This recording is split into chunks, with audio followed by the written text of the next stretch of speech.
মৰমৰ ছাত্ৰ ছাত্ৰীসকল, আজি মই তোমালোকৰ ক্লাছ 7ৰ চেপ্টাৰ 3 ডাটা হেণ্ডলিঙৰ এক্সাৰচাইজ 3.4টো মই কৰাই দিম। চোৱা, ইয়াৰ আগতে মই আটাইবোৰ এক্সাৰচাইজ মই কৰাই দিছোঁ। এইটো চেপ্টাৰৰ 3.1, 3.2 এণ্ড 3.3। চোৱা, এতিয়া আমি ইয়াত এইটো চাম। এই এক্সাৰচাইজটো মূলতে হ'ল আমাৰ প্ৰবেবিলিটিৰ ওপৰত। প্ৰবেবিলিটি মানে কি? সম্ভাৱিতা। অ'কে, চোৱা, সম্ভাৱিতা মানেনো কি? যেনে যদি মই তোমাক আজি কওঁ যে, মই অকণমান এটা উদাহৰণ দি সৰু যে আজি বৰষুণ পৰিব নে নাই। চোৱা, তুমি হয়তো ক'বা যে পৰিব, নহ'লে কি নপৰে। চ' ইয়াত সম্ভাৱনা কেইটা আছে? দুটা, আৰু দুটাৰ মাজত কেইটা হ'ব? মাত্ৰ এটা, হয় নহয়? এইটো হ'ল সম্ভাৱিতা ন। চ' আমি এইটো কৰিম ভালদৰে, আৰু ভালদৰে আমি জানিম। কিন্তু চোৱাচোন, আমি কেইটামান টাৰ্মছ আগতে জানি লওঁ। চোৱা, ইয়াত যে কৈছে চাৰ্টিন। চাৰ্টিন মানে কি জানা? যিটো নেকি ঘটনা এটা হ'বই, যে কি মানুহ এটা মৰিবই, হয় নহয়? হয়, তেনেকুৱা বস্তুক চাৰ্টিন। অ'কে, তাৰপিছত কি?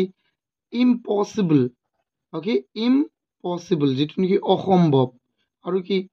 আৰু তাৰপিছত চোৱা আনচাৰ্টিন, যিটো নেকি কি নঘটিবও পাৰে। ইয়াত কৈছে কুৱেশ্যন 1ত কৈছে classify the following statements as 1 certain, এইটো 2 হ'ব, 2 impossible and 3 uncertain. অ'কে, চোৱাচোন 1ত তেন্তে কি কৈছে?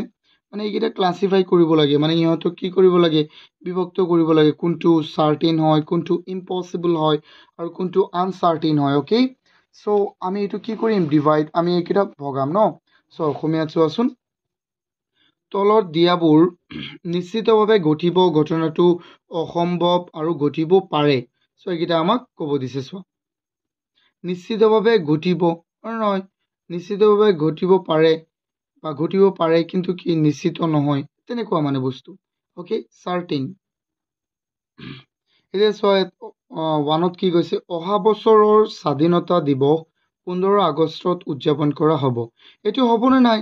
আমি গোটেই বছৰতেই ন, মানে আমাৰ যিকেইটা বছৰ আহিব, এই প্ৰত্যেকটো বছৰতে আমি স্বাধীনতা দিৱস আমি আমাৰ ভাৰতত কিমান দিনত, কেই তাৰিখে আমি উদযাপন কৰোঁ? 15 আগষ্টত। চ' এইটো হ'বই, হয় নে নহয়? হ'বই। তেন্তে এইটো কোনটো কেটেগৰীত পৰিছে কোৱাচোন? চাৰ্টিন। ইম্পচিবল যিটো, এইটো হ'ল যিটো নেকি সম্ভৱ নহয়। কিন্তু এইটো কি? এইটো সম্ভৱ হয় নে নহয়? হয়, বিলকুল হয়। চ' এইটো কি হ'ব? 1। অ'কে, 1 কেটেগৰীত। চ' তাৰপিছত কি কৈছে? এইটো চাৰ্টিন হ'ব। If you do good result, then you will get a prize. চোৱাচোন, কৈছে যে তুমি যদি কি ভাল ৰিজাল্ট কৰা, তেন্তে কি হ'বা? তোমাক পুৰস্কাৰ দিয়া হ'ব, বা তোমাক পুৰস্কাৰ দিব, বা তুমি এটা পুৰস্কাৰ কি পাবা। তেন্তে এইটো কি হ'ব? হয়, এইটো হ'বও পাৰে, হয় নে নহয়? কেনেকৈ হ'বও পাৰে? চ' ভাল ৰিজাল্ট মানে কি? এইটো উল্লেখ কৰা নাই ভালদৰে যে কিমান পাব লাগিব ন। ধৰা তোমাতকৈ আৰু ভাল কৰিছা, তুমি ভাল কৰিছা, ধৰা তুমি 80 এবভ পালা, সেইটো ভাল ৰিজাল্ট হয়। কিন্তু কোনোবাই 90 এবভ পাইছে, সেইটো তোমাতকৈ আৰু ভাল হয় নে নহয়? তেন্তে এইটো কি হৈ যাব? আনচাৰ্টিন। অ'কে, চ' এইটো আমি পিছত লিখিম, এইকেইটা আগতে চাওঁ আমি। চ' কুৱেশ্যন 3ত কি কৈছে? 3ত আমাক কৈছে in the week the day after Wednesday will be Friday. কি কৈছে? যে অহা সপ্তাহত বুধবাৰৰ পিছৰ দিনটো কি হ'ব? বুধবাৰৰ পিছৰ দিনটো কি হ'ব? শুক্ৰবাৰ হ'ব। এইটো কেনেকৈ হ'ব কোৱাচোন? নাই, এইটো কেতিয়াও নহয়। বুধবাৰৰ পিছৰ দিনটো সদায় কি হয়? বৃহস্পতিবাৰ হয়। তেন্তে এইটো কি হৈ যাব? Impossible. Your friend will see you tomorrow. Today. Your friend will see you কি কৈছে? Today. মানে তোমাৰ বন্ধুৱে তোমাক আজি দেখা কৰিব। এইটো কি হয়? এইটো হ'বও পাৰে, কনফাৰ্ম নহয়, তাৰ কিবা এটা হৈ যাব পাৰে প্ৰব্লেম ন। চোৱা, এইটো কি হ'ব তেন্তে? আনচাৰ্টিন। If you visit zoo, you will be able to see dinosaur. তুমি যদি কি কৰা? তুমি যদি চিৰিয়াখানালৈ যোৱা, তেন্তে তুমি কি দেখা পাবা? ডাইনাছৰ। এইটো হয়নে? নহয়, ডাইনাছৰ কিমান বছৰ আগতেই, আমাৰ হাজাৰ হাজাৰ বছৰ আগতেই ইহঁত পৃথিৱীৰ পৰা নাইকিয়া হৈ গ'ল। চ' এইটো কি হ'ব? ইম্পচিবল। অ'কে, চ' আমি লিখোঁ। চোৱা ষ্টুডেণ্টছ, মই ইয়াত এনেকৈ সুন্দৰকৈ লিখি দিছোঁ। চোৱা, আমাৰ প্ৰথমটো আছিলে কি? চাৰ্টিন, মানে কি? নিশ্চিত। চ' এইটো তোমালোকে ব্ৰেকেটত লিখি ল'ব পাৰিবা, নিশ্চিত। আৰু এইটো আনচাৰ্টিন, মানে কি? নিশ্চিত মানে কি? তোমাৰ হ'বও পাৰে, নহ'বও পাৰে ন। তাৰপিছতো আছিল কি আমাৰ ইম্পচিবল, দেন আনচাৰ্টেইন, তাৰপিছত আকৌ কি ইম্পচিবল ন। চোৱা মই আকৌ কৈ দিওঁ, চোৱা প্ৰথমটো আমাৰ কি আছিলে এবাৰ চোৱাচোন। প্ৰথমটো আছিলে কি, দ্য নেক্সট ইয়াৰ, চোৱা next year independence day will be celebrated on 15 August. কিমান 15 আগষ্টত চেলিব্ৰেট কৰিব নাই হয়, আমি প্ৰত্যেক বছৰে 15 আগষ্টত আমাৰ স্বাধীনতা দিৱস উদযাপন কৰোঁ। চ' এইটো কি হৈ যাব আমাৰ চাৰ্টেইন, মানে নিশ্চিত। If you do good result then you will get a prize. তুমি যদি ভাল ৰিজাল্ট কৰা তেন্তে তুমি কি পাব পাৰা, তুমি প্ৰাইজ পাব পাৰা হয়। তুমি পাবও পাৰা নাপাবও পাৰা। চ' এইটো কি হৈ যাব আনচাৰ্টেইন। তাৰপিছত কি কৈছে চোৱা, তাৰপিছত আমাক কৈছে যে in the week the day after Wednesday will be Friday. কি কৈছে অহা সপ্তাহত বুধবাৰৰ পিছৰ দিনটো কি হ'ব শুক্ৰবাৰ। এইটো কেতিয়াও সম্ভৱ নহয়, সম্ভৱ হয়নে? চ' এইটো কি হৈ যাব impossible. Your friend will see you today, মানে তোমাৰ বন্ধুৱে তোমাক কালি কি কৰিব, আজি কি কৰিব, দেখা কৰিব। টুডে মানে আজি, এইটো হয় দেখা কৰিবও পাৰে নকৰিবও পাৰে, এইটো আনচাৰ্টেইন, তাৰ কিবা প্ৰব্লেমো হৈ যাব পাৰে হয় নে নহয়। চোৱা if you visit zoo you will be able to see ডাইনাছৰছ।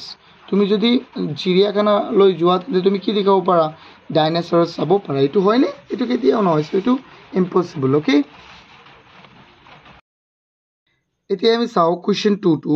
ইয়াত কি কৈছে, there are 4 marbles in a container, মানে এটা পাত্ৰত কি আছে 4টা মাৰ্বল আছে। Out of them 1 is red, তাৰে ভিতৰত এটা কি ৰেড, 1 ইজ য়েল্লো, এটা হ'ল য়েল্লো, 1 ইজ ব্লেক, আৰু এটা কি black, and the last 1 is white. Okay, so' চোৱাচোন ইয়াত কি কৈছে আমাক, চোৱা কুৱেশ্যন 1ত কৈছে what is the probability of drawing the red marble. মানে ড্ৰয়িং মানে কি উলিয়াই অনা। চোৱা এই পাত্ৰটোৰ পৰা যদি তুমি ৰেড মাৰ্বলটো উলিয়াই অনা, ইয়াৰ সম্ভাৱনা কিমান হ'ব। চোৱা মানে ৰেড মাৰ্বলটো তুমি পাত্ৰটোৰ পৰা উলিয়াই অনাৰ সম্ভাৱনা কিমান হ'ব, এইটো উলিয়াব দিছে। আৰু কি কৈছে what is the probability of drawing the white marble.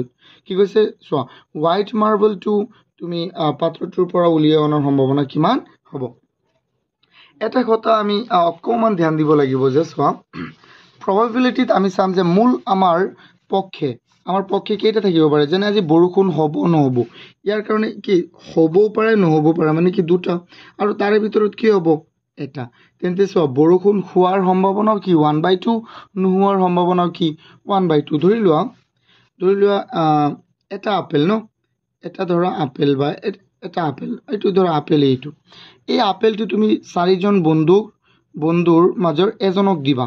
চোৱা তেন্তে মুঠ কেইজন আছে, মুঠ সম্ভাৱনা কেইজন, 4জনেতো পাব বিচাৰে হয় নে নহয়, কিন্তু তাৰে ভিতৰত পাব কেইজনে, মাত্ৰ এজনে। তেন্তে এই আপেলটো 4জন বন্ধুৰ মাজত পোৱাৰ সম্ভাৱনা কিমান হ'ব 1/4। অ'কে, চোৱা তেন্তে আমি এইটো চাওঁ, এইটো কেনেকৈ চল্ভ কৰিম আমি। চোৱাচোন ষ্টুডেণ্টছ, মই ইয়াত লিখিছোঁ 1 নম্বৰটো probability of drawing the red marble. চোৱা ইয়াত তেন্তে মাৰ্বল মুঠতে এই পাত্ৰটোত কেইটা আছিলে কোৱাচোন। মুঠতে মাৰ্বল আছিলে এই পাত্ৰটোত 4টা হয় নে নহয়। চ' আমাক কেইটা কৈছিলে 4টা মাৰ্বল আছিলে, 4টাৰ ভিতৰত ৰেড কেইটা, 4টাৰ ভিতৰত হ'ল ৰেড এটা। তেন্তে কি হৈ যাব আমাৰ আনচাৰটো 1/4 হৈ যাব। ঠিক তেনেধৰণে চোৱাচোন, চোৱা হোৱাইট মাৰ্বল কেইটা আছিলে, চোৱা এটা হ'ল ৰেড, এটা হ'ল য়েল্লো, এটা হ'ল ব্লেক, আৰু এটা কি হোৱাইট। তেন্তে হোৱাইটটো কিমান হ'ব, চোৱা এইটো ছেইম লিখি দিম নে নাই 1/4 হ'ব, কাৰণ চোৱা 4টাৰ ভিতৰত এটাহে বগা হয় নহয়। চোৱা ছেইম কুৱেশ্যন আমি লিখিছোঁ, কিন্তু ইয়াত আমি কি লিখি দিম, চোৱা 1/4। কিয়, কাৰণ চোৱা এইটো বস্তুটো আমাৰ আছে কি 1/4।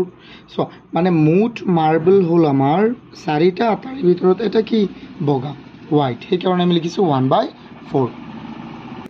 চোৱাচোন ষ্টুডেণ্টছ, আমাৰ নেক্সট কুৱেশ্যনটোত কি কৈছে, ইয়াত কৈছে Rita, Babita, Hima and mega wrote their names on sheets of paper and put them in a box। মানে কি কৈছে ৰীতা, ববিতা, হিমা আৰু মেঘাই সিহঁতৰ নাম এখিলা কি পাতত লিখি, কাগজত লিখি কি কৰিছে, এটা এটাকৈ কাগজত লিখি এটা বক্সৰ ভিতৰত থৈ দিছে। এতিয়া কৈছে mega draw A sheet of paper from the box. মানে কি কৈছে মেঘাই কি কৰিছে বাকচৰ পৰা এটা কাগজ উলিয়াই আনিছে।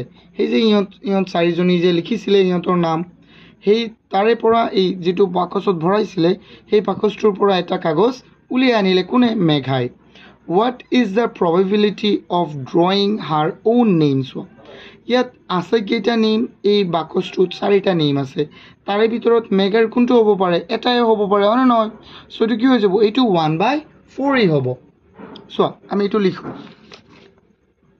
So students মই ইয়াত লিখিছো the probability of drawing her own name এইটো O হয় ন এইটো OWN own name so এইটোৰ হলনি তুমি এইটো লিখিব পাৰিব own name এইটো কিমান হ'ব চোৱাচোন চোৱা ইয়াত কেইজন আছে চোৱা ৰীতা ববিতা তাৰপিছত কি হিমা আৰু মেঘা চাৰিজন আছে না নাই চাৰিজনৰ ভিতৰত মাত্ৰ কেইজনৰ হ'ব এজনৰ মুঠ কেইজন আছে চাৰিজন তাৰ ভিতৰত এজনৰ নাম ওলাব হয় নহয় এবাৰ উলিয়ালেতো এজনৰে উলিয়াব তেন্তে মেঘাৰো এইটো সম্ভৱ মেঘাৰ নিজৰ নামটো ওলোৱাৰ সম্ভাৱনা কিমান হ'ব 1/4 ওকে এইটো বুজি পাইছানে সেম কোৱেশ্চন হয় সো এতিয়া আমি চাওঁ নেক্সট কোৱেশ্চনটো সো নেক্সট কোৱেশ্চনটোত কি কৈছে the letter of the word education are written on card and kept in a bag.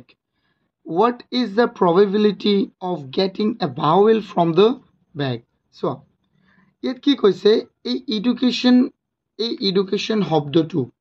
শব্দটোৰ পৰা কি কৰিব লাগে আমাৰ শব্দটোৰ পৰা ইংৰাজীৰ কি ভাৱেল কিটা আমি উলাব লাগে চোৱা তোমালোকে তো জানাই যে ভাৱেল কিটা পাঁচটা এ ই আই ও ইউ হয় নহয় এতিয়া ইয়াৰ পৰা ভাৱেল পোৱাৰ সম্ভাৱনা কিমান হ'ব চোৱা সেইকেইটা আমি চাম ন এতিয়া চাওচোন ইয়াত ভাৱেল ইয়াত মুঠতে কেইটা আখৰ আছে আমি চাব লাগিব কেইটা আখৰ আছে ইয়াত 1 2 3 4 5 6 7 8 9 ইয়াত মুঠতে আছে 9টা আখৰ তাৰে ভিতৰত ভাৱেল কি আছে চোৱা ই U A I O okay 1 2 3 4 5টা চোৱা 5টা আছে ভাৱেল হয় নহয় সো এটো কি হৈ যাব এতে এইটো সম্ভাৱনা হৈ যাব কি 9টাৰ ভিতৰত 5টা আনতে 5/9 সো স্টুডেন্টস মই ইয়াত কি লিখিছো so number of words in education equal কি 9 মানে এডুকেশন শব্দটোত কি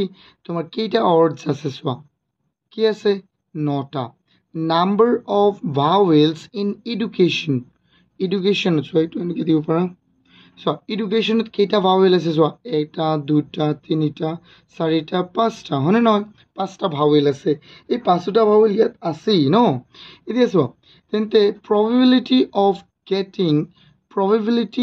getting a vowel কি হৈ যাব চোৱা এটা ভাৱেল পোৱাৰ সম্ভাৱনা কি হ'ব মুঠতে আছে আখৰ 9টা তাৰ ভিতৰত 5টা কি ভাৱেল হৈ গ'ল এইটো হৈ যাব আমাৰ আনসাৰ So, এইটো তো আমি কাটিবও নোৱাৰিম পাৰিম নে নোৱাৰিম সো এইটো আমাৰ আনসাৰ হৈ গ'ল ডান স্টুডেন্টস এতিয়া আমি সাম কোৱেশ্চন কিমান 5 সো ইয়াত কি কৈছে কোৱেশ্চন 5ত স্টুডেন্টস এবাৰ ভালদৰে চোৱা in a basket there are 4 mangoes 3 কি কৈছে আমাক চোৱা 3 pomegranates and 5 bananas What is the probability of getting all the banana from the basket?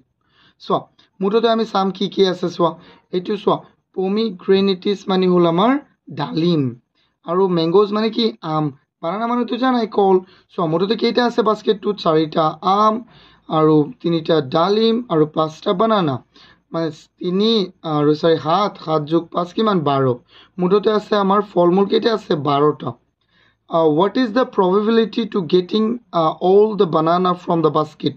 So, banana কেইটা আছে মুঠতে সো এটো কি হ'ব banana আছে আমাৰ 5টা মুঠ আছে আমাৰ কেইটা হিসাব কৰিছিলো আমি 7 5 কিমান 12টাৰ ভিতৰত 5টা হৈ গ'ল ইটো আনসাৰ সো আমি অকমানহে লিখিব লাগে এতিয়া সো এটো মই ডাইৰেক্ট লিখি দিছো probability of getting all the banana so banana কেইটা আছিল মুঠতে আমাৰ 5টা আৰু মুঠ ফলমূল কেইটা আছিল সো 4টা কিমান আম আৰু 3টা ডালিম আৰু 5টা banana 3 4 কিমান 7 যোগ কিমান 5 7 যোগ 5 কিমান 12 তার ভিতৰত 5টা কি হ'ব আমাৰ banana এইটো হল probability ডান এইটো নিচিনা হট চ্যাপ্টাৰই তোমালোকৰ নাই ক্লাস 7 ৰ ইয়াৰ আটাইতকৈ ইজি এইটো আমাৰ exercise 3.4 This is the one of one of easiest exercise okay যদি তোমালোকে এইকেইটা বুজি পাইছা তেন্তে ভিডিঅ'টো লাইক কৰি দিয়া আৰু লগৰ বন্ধু বান্ধৱীৰ লগত শ্বেয়াৰ কৰি দিবা মোৰ আৱাজটো ঠিক নহয় মানে মই ডেইলি বহুত ক্লাছ লৈ থাকোঁ যে মই ডেইলি কমচে কম 10টা ক্লাছ কৰাওঁ জানা চ' সেইকাৰণে মোৰ ডিঙিটোৰ অকণমান আৱাজৰ প্ৰব্লেম হৈ আছে সেইকাৰণে মই ভিডিঅ' বনাব নোৱাৰোঁ চোৱা ফিৰবি মই তোমালোকৰ কমেণ্ট চাই মই বনাই আছোঁ চোৱা এইটো বুজি পাইছানে যদি বুজি পাইছা তেন্তে ভিডিঅ'টো লাইক কৰি দিয়া আৰু চেনেলটো ছাবস্ক্ৰাইব কৰি দিয়া থেংক ইউ